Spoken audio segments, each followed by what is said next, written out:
Hey everybody, thanks for joining me, Hero TJ at your service, for a special anniversary edition of Custom Conquest Showcase. The Nintendo Switch is 5 years old as of this month, but that's not the anniversary I'm referring to. It's springtime and love is in the air. Now, if you're planning your wedding in accordance with Animal Crossing New Horizons, you'd have to wait until June. But for me, there's no better time to celebrate the wedding season than right now. In fact, this very day, March 24th, is my 10-year wedding anniversary to my lovely and amazing wife. And let me tell you, this one-of-a-kind woman is my everything. My princess, my warrior, my player 2, my partner in crime, my training buddy, my adventure companion, and my future.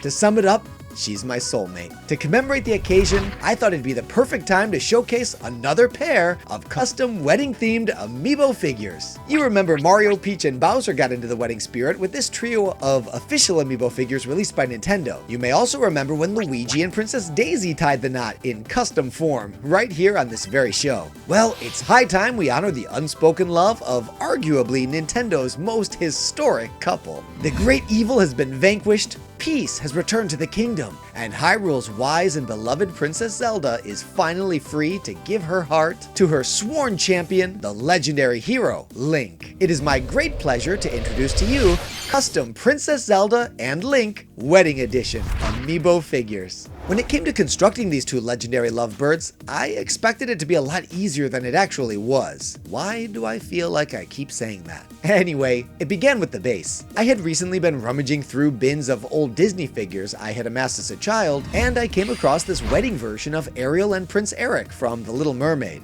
I thought to myself, wow! These are the perfect scale to do a simple head swap with Link and Zelda figures for a quick and easy custom wedding set. It wasn't long before I realized it wasn't as quick or as straightforward as I had initially imagined. Let's jump right in, starting with the Hylian hero of legend in his wedding best. One of the notable ways Nintendo broke Zelda convention in Breath of the Wild is by introducing a wide variety of clothing options for Link aside from his customary green Peter Pans. With almost 20 different Link amiibo to choose from, I found Breath of the Wild's Archer Link to be the natural fit, though his expression is a bit too intense for someone about to marry the love of his life. So I gently sanded down his eyebrows to remove any paint, mixed up a color match, and laid in a heavy stroke to project a much more congenial expression. I also streaked some highlights through his hair for a more dramatic tonal variety. Then I performed a simple head swap with our seafaring prince. Good to go, right?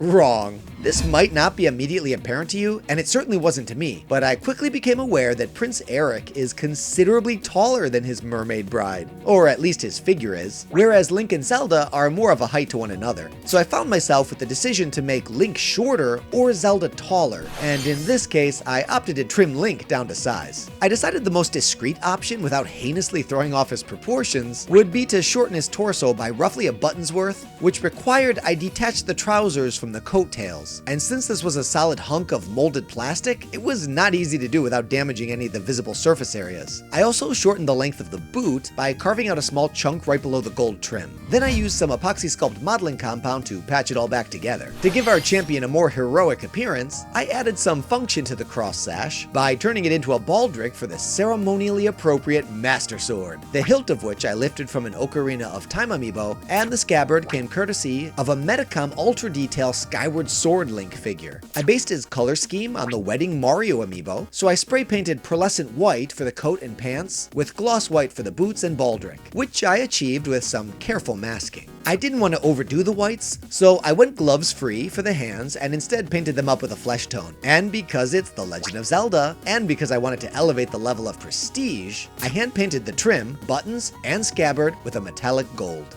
Now for the breathtaking Princess Bride. To keep things consistent, I used the head from the Breath of the Wild Zelda amiibo, but if you'll notice, Ariel's head, hair, and veil are all connected to the shoulders as one solid chunk of molded plastic, so removing the necessary portions was an involved ordeal. Not to mention, Ariel's red tresses extend behind her arms and waist, so I needed to carefully sand those sections down as well. I attempted to fashion the veil into a cape of sorts, and I transitioned Zelda's head to the body with the collar of a Smash Link amiibo shirt to serve as a choker necklace, paired with the gold brooch from a Wind Waker Zelda amiibo. I wanted to style Zelda's hair in a way I hadn't seen in a game, so I attached this spiral high ponytail that I sampled from a Fawn Fairy figure that some diehard Disney fans may recognize from the Tinkerbell Marvel movies. I have some fond memories of my daughter watching those beside me while I did some late night video editing back in the early Custom Conquest days. Good times. To complete the hairstyle, I fit a loose lock in the front on one side that I trimmed out of a Mii Swordfighter's hair. Just like with Link, I streaked in some highlights to make her new-do pop. To add an additional air of elegance, I repurposed part of a Palutena Amiibo's armored sleeve as a tiara. I found myself more and more bothered by Ariel's blobby mess of a bouquet, and after looking at it for too long, all I could see was the brain Krang from the Teenage Mutant Ninja Turtles. So I decided it had to go, which meant I needed to shave it away and restore that area, which included Zelda's forearm, hand, and a portion of the skirt. I sculpted the arm and skirt with modeling compound, and I lifted the hand from another fairy friend, this time a Rosetta cake topper. In the end, the dress just felt a little too plain, so I incorporated the skirt details from the Smash series Zelda, which involved carefully cutting it out, removing a section out of the dress to fit it into, like a puzzle piece, and framing it with some thin strips of electrical tape. So that our loving pair of newlyweds are properly color coordinated, I used the same painting process for Zelda as I did with Link, relying primarily on pearlescent white spray paint and glitzing up the trim with gold. I didn't have any spare Zelda series Amiibo bases, so I grabbed a random pair of Smash Bros. Bases, spray painted them gold, and applied my custom-made Legend of Zelda series vinyl stickers to the platform. For the final step, I attached our legendary bride and groom. And with that, the wedding edition Princess Zelda and Link Amiibo are complete. I can tell you I certainly didn't intend for my custom Amiibo projects to get swept up in a wedding wave, but now that we've paired up these two legendary lovebirds, I think we can let our Hylian heroes have their honeymoon, and we can take a break from the bridal parties. Dang nabbit, donkey! No, not this time. You, my friend, will have to wait for a future episode. Now make like a conga drum and beat it. Stubborn ape. So happy 10th anniversary to my beloved wife, and here's wishing you victory in your own custom conquests. I'll be back again soon enough with another custom Amiibo figure. Until then, this is Hero TJ signing out. Thanks for playing.